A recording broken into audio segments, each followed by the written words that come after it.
bugun feminizm haqida. Feminizm o'zi nima deydigan bo'lsak, ayol va erkaklarning teng huquqliligi deydi qisqa bilimda. Qayerda paydo bo'lgan desak agar, G'arbda paydo bo'lgan. Ya'ni 1700-yillarda G'arbda paydo bo'lgan feminizm. Nimaki G'arbda o'sha paytlarda ayollarni chiqarib sotishgan buni. Xotin. Chiqarib xotinini sotgan.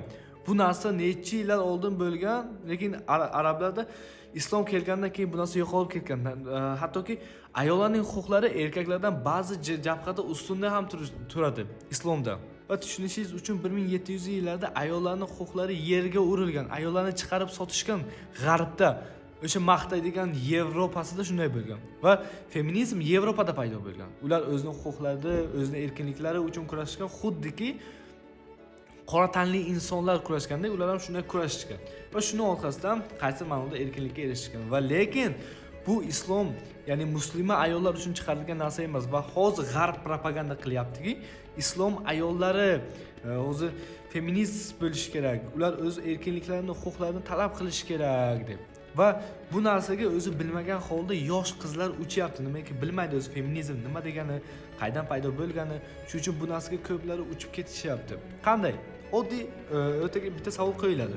Ish, oila, karyera, ya'ni qaysi birini tanlash kerak desa, ular karyerani tanlayman, o'zimni faoliyatimni, o'zimni ishimni tanlayman, oila kerak emas dedi va feminizm ham shu narsani targ'ib qiladi. Sen tug'ishing kerak emas, nima qilasan tug'ib o'zingni azob berib? Sen qul emassan tug'ib beradigan erkaklarga deb feminizm shu narsani targ'ib qiladi.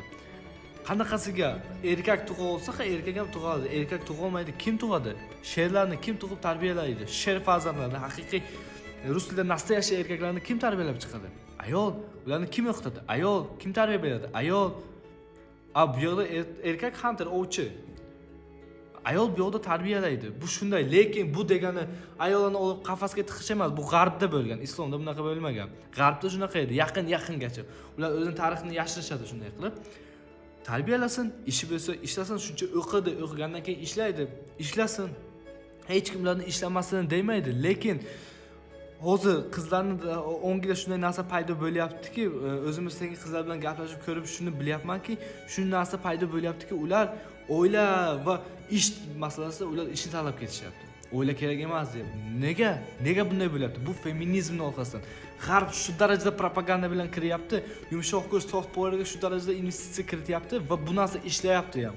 Yosh qizlar feministga aylanib bo'lgan, o'zi bilmagan holda. Lekin feminizm nimaligini bilmaydi, lekin ish, oila kerak emas. Shu narsa bo'lyapti. Oila birinchi o'rinda. Ish ham bo'ladi. Ishni ham o'zi faoliyati, o'zining karyerasini ham qilib ketadi, lekin oila birinchi o'rinda. Feminizm, yana bir marta aytaman, feminizm G'arbda paydo bo'lgan. Hech qanaqasida islomda, islom olamida ayollarga zulm qilinmagan. Ayollar boshda ko'tarilib yurgan. Har qanday erga aytiladi, ayolni boshingga ko'tar. Har qanday farzandga aytadilar, onangni boshingga ko'tar deb. Va hech qayerda men hali eshitganim ham, o'qiganim ham yo'qki, islomda ayollarni yerga urish kerak deb. Shuning uchun ko'p qizlar o'ylash kerak, bu narsa o'zi qayerdan keldi? Oila, faoliyat, misol karyera, mening ish degan narsa mening miyamga qayerdan keldi? Bu narsa propaganda bo'lyapti-ku deb. Propaganda haqida yaxshi kitob maslahat berish mumkin, Kuylan propaganda, ya'ni psixologik urush degan. Va ana o'sha yerda ham yo'ltib berilgan. Psixologik tomonlama bizni, ummatni, islomni, ya'ni o'zbeklarni yiqitishga harakat qilishyapti. Va bu narsaga uchib ketmaslik kerak. Ayol ayolligini bilib, erkak erkakligini bilib yursa, hammasi cho'tki bo'ladi. Shuning uchun yosh qizlardan bitta narsani iltimos qilgan bo'lardik, o'zingizlar bilmagan holda feminizm qurboniga aylanmanglar. Feminizm bu G'arbda, Yevropada, AQShda paydo bo'lgan. Islomda feminizm paydo bo'lmagan, nimaki bizda ayollarga hurmat o'rgatilib qo'yilgan va ular ayollarga hurmat ko'rsatishmagan, shular uchun ularda paydo bo'lgan narsa endi bizga propaganda qilib oramizni buzishga harakat qilishyapti. Shuning uchun bir ishni qilishdan oldin avval o'ylang, 7 o'ylab bir kesing.